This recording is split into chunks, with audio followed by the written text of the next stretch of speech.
بسم اللہ الرحمن الرحیم۔ السلام علیکم ورحمۃ اللہ وبرکاتہ۔ ناظرین، خامند کو یہ 5 جملے بولنے والی بیوی سیدھا جنت میں جائے گی۔ نئی عورت اگر شادی شدہ ہے تو جنت میں اپنے جنتی شوہر کے ساتھ رہے گی اور شوہر کو ملنے والی حوروں کی سردار ہوگی، اور اللہ تعالیٰ اس عورت کو ان سب سے حسین و جمیل بنائیں گے، اور وہ میاں بیوی آپس میں ٹوٹ کر محبت کرنے والے ہوں گے۔ عورت جنت میں اس شوہر کے ساتھ رہے گی جس نے دنیا میں اس کے ساتھ اچھے اخلاق کا برتاؤ کیا ہوگا، اور وہ شوہر جس نے عورت پر ظلم کیا ہوگا، اس کو تنگ کیا ہوگا اور بلا وجہ بیوی کو طلاق دی ہوگی، وہ اس عورت سے محروم رہے گا۔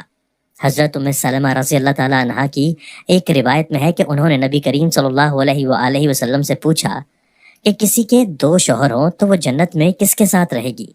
تو آپ صلی اللہ علیہ وآلہ وسلم نے فرمایا کہ اسے اختیار دیا جائے گا، بس وہ اس شوہر کو اختیار کرے گی جس نے دنیا میں اس کے ساتھ اچھے اخلاق کا برتاؤ کیا ہو، اور وہی اس کا جنت میں شوہر ہوگا۔ اے ام سلمہ، اچھے اخلاق والے دنیا اور آخرت کی بھلائی لے گئے۔ حضرت امام باقر رضی اللہ تعالیٰ عنہ کے بیٹے حضرت امام جعفر صادق رضی اللہ تعالیٰ عنہ کے پاس چند عورتیں آئیں، آ کر کہنے لگیں، اے نواسۂ رسول صلی اللہ علیہ وآلہ وسلم، کیا کوئی ایسا عمل بھی ہے جس کے کرنے سے مرتے وقت روح آسانی سے نکلے، روح نکلتے وقت تکلیف نہ ہو، خاتمہ ایمان پر ہو، مرتے وقت کلمہ پڑھتی مریں، اور قبر جنت کے باغوں میں سے ایک باغ بن جائے؟ تو حضرت امام جعفر صادق رضی اللہ تعالیٰ عنہ نے فرمایا، اے اسلام کی مقدس شہزادیوں، عورت کے منہ سے نکلے 5 جملے اللہ تعالیٰ کو بہت ہی زیادہ پسند ہیں، اور سنو، اللہ تعالیٰ کے پسندیدہ کام کرنے والی جو عورت ہوتی ہے وہ جب مرتی ہے تو قبر سے سیدھا جنت میں چلی جاتی ہے۔ عورتوں نے پوچھا، اے نواسۂ رسول صلی اللہ علیہ وآلہ وسلم، بتائیں تو صحیح، وہ 5 جملے ہیں کون کون سے؟ تو حضرت امام جعفر صادق رضی اللہ تعالیٰ عنہ نے فرمایا کہ بیوی کا شوہر کے سامنے حلال رزق طلب کرنے والا جو جملہ ہے اللہ تعالیٰ کو بہت ہی زیادہ پسند ہے۔ حلال رزق طلب کرنے والی بیوی، حلال رزق مانگنے والا، یہ جو جملہ ہے جو بیوی اپنے شوہر کو کہتی ہے، میرے سرتاج میرے گھر میں لے کے آنا تو حلال کا لقمہ لے کر آنا، میرے گھر میں لے کر آنا تو حلال کا رزق لے کر آنا۔ سنو، حرام رزق میں اپنی اولاد کو نہیں کھلاؤں گی، کیونکہ یہ جو حرام رزق ہے میری اولاد کی آنکھوں سے حیا چھین لے گا، شرم چھین لے گا، غیرت چھین لے گا۔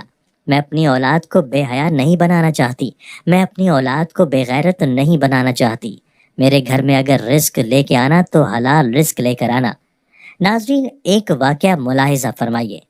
ایک غریب صحابی تھا، وہ روزانہ محنت مزدوری کرنے کے لیے صبح سویرے گھر سے باہر نکل جاتا، روزی کی تلاش میں نکل جاتا، شام کو روزی کر کے واپس گھر میں آ جاتا، خود بھی کھاتا، اپنی غریب بیوی کو بھی کھلاتا۔ ایک دن یہ حسب معمول گھر سے باہر نکلا، سارا دن خاک چھانتا رہا، پورا دن روزی تلاش کرتا رہا، مزدوری تلاش کرتا رہا، اسے کوئی مزدوری نہ ملی، روزی نہ ملی، خالی ہاتھ شام کو واپس گھر آ گیا۔ گھر میں کھانے کے لیے کچھ تھا ہی نہیں، شوہر اور بیوی بھوکے سو گئے۔ دوسرے دن پھر حسب معمول گھر سے باہر نکلا، روزی کی تلاش میں، سارا دن خاک چھانتا رہا، روزی نہ ملی، کام نہ ملا، مزدوری نہ ملی، شام کو خالی ہاتھ واپس آ گیا۔ دوسری رات بھی بھوکے سو گئے۔ جب تیسرا دن آیا، تیسرے دن بھی صحابی عورت حسب معمول اپنے شوہر کو دروازے تک لے کر گئی، رخصت کرنے کے لیے ڈھیر دعاؤں کے ساتھ، نیک تمناؤں کے ساتھ، دعاؤں کے ساتھ شوہر کو رخصت کیا۔ شوہر جیسے ہی 4 قدم آگے بڑھا، بیوی نے کہا کہ میری بات سن کر جائیے۔ شوہر رک گیا، بولا کیا کہنا ہے؟ تو اس صحابیہ غریب بیوی نے کہا کہ میرے سرتاج، اس سوچ کی بنیاد پر کہ میری بیوی 2 دن سے بھوکی ہے، 2 راتوں سے بھوکی ہے، کہیں ایسا نہ ہو کہ آج آپ کو مزدوری نہ ملے اور آپ حرام کا رزق لے کر میرے گھر میں آ جائیں۔ یاد رکھیے گا کہ میں مر جاؤں گی لیکن حرام رزق قبول نہیں کروں گی، حرام کمائی کا لقمہ نہ میں کھاؤں گی نہ اپنی اولاد کو کھلانے دوں گی۔ وہ تھیں اسلام کی مقدس شہزادیاں جن کی گود میں اسلام پلتا تھا۔ حضرت امام جعفر صادق رضی اللہ تعالیٰ عنہ نے فرمایا کہ بیوی جب شوہر سے حلال رزق طلب کرنے والا جملہ بول رہی ہوتی ہے، اس وقت اللہ تعالیٰ کے بہت زیادہ قریب ہوتے یہی جملہ مرتے وقت اس عورت کی روح آسانی سے نکلوائے گا۔ روح نکلتے وقت اسے تکلیف نہیں ہوگی، قبر کی اندھیری کوٹھڑی روشن کر دے گا۔ یہ جملہ قبر کو جنت کے باغوں میں سے باغ بنا دے گا۔ فرماتے ہیں دوسرا جملہ، بیوی اپنے شوہر کے آگے کوئی ایسا جملہ بول دے جو جملہ شوہر کی پریشانیوں کو خوشیوں میں بدل دے۔ شوہر پریشان تھا، غمگین تھا، افسردہ تھا، بیوی نے کوئی ایسا لفظ کہا، کوئی ایسا جملہ بولا جس جملے نے شوہر کی پریشانیوں کو خوشیوں میں بدل دیا۔ یہ جملہ بھی اللہ تعالیٰ کو بہت زیادہ پسند ہے۔ شوہر کی رضا اللہ کی رضا ہے، شوہر کی خوشی اللہ کی خوشی ہے۔ اگر رب کو خوش رکھنا چاہتی ہو تو اپنے شوہر کو خوش رکھنا۔ حضرت امام جعفر صادق رضی اللہ تعالیٰ عنہ فرماتے ہیں کہ تیسرا جملہ، جب عورت اپنا سر اللہ کے حضور جھکا کر کہتی ہے سبحان ربی العالی، سبحان ربی العالی، سبحان ربی العالی، یہ جملہ اللہ کو اتنا پسند ہے، یہی سبحان ربی العالی مرتے وقت اس کو کلمہ نصیب کرے گا، مرتے وقت اس کا خاتمہ ایمان پر کرے گا، قبر کی اندھیری کوٹھڑی روشن کر دے گا، قبر جنت کے باغوں میں سے باغ بنا دے گا۔ نماز کا دامن مضبوطی سے پکڑتے رہنا، نماز کا دامن کبھی نہ چھوڑنا۔ اللہ جب ناراض ہوتا ہے روٹی بند نہیں کرتا، اللہ جب ناراض ہوتا ہے سورج کو حکم نہیں دیتا کہ فلاں شخص میرا نافرمان ہے، تیری کرنیں اس کے آنگن میں نہیں جانی چاہیے۔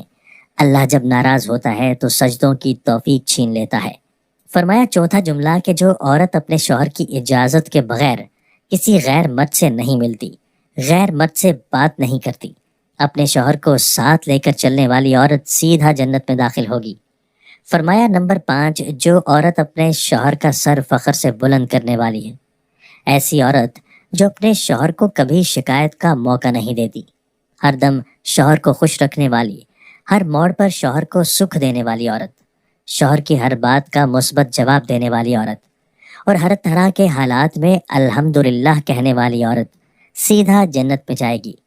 ناظرین، یہ 5 جملے ایسے ہیں، یہ 5 کام ایسے ہیں جس سے مرتے وقت عورت کی روح آسانی سے نکلے گی، خاتمہ ایمان پر ہوگا۔ اللہ پاک ہمیں دین کی مکمل سمجھ نصیب فرمائے اور ہمارا خاتمہ ایمان پر فرمائے، آمین، اور ہماری غلطیوں اور کوتاہیوں سے درگزر فرمائے، آمین یا رب العالمین۔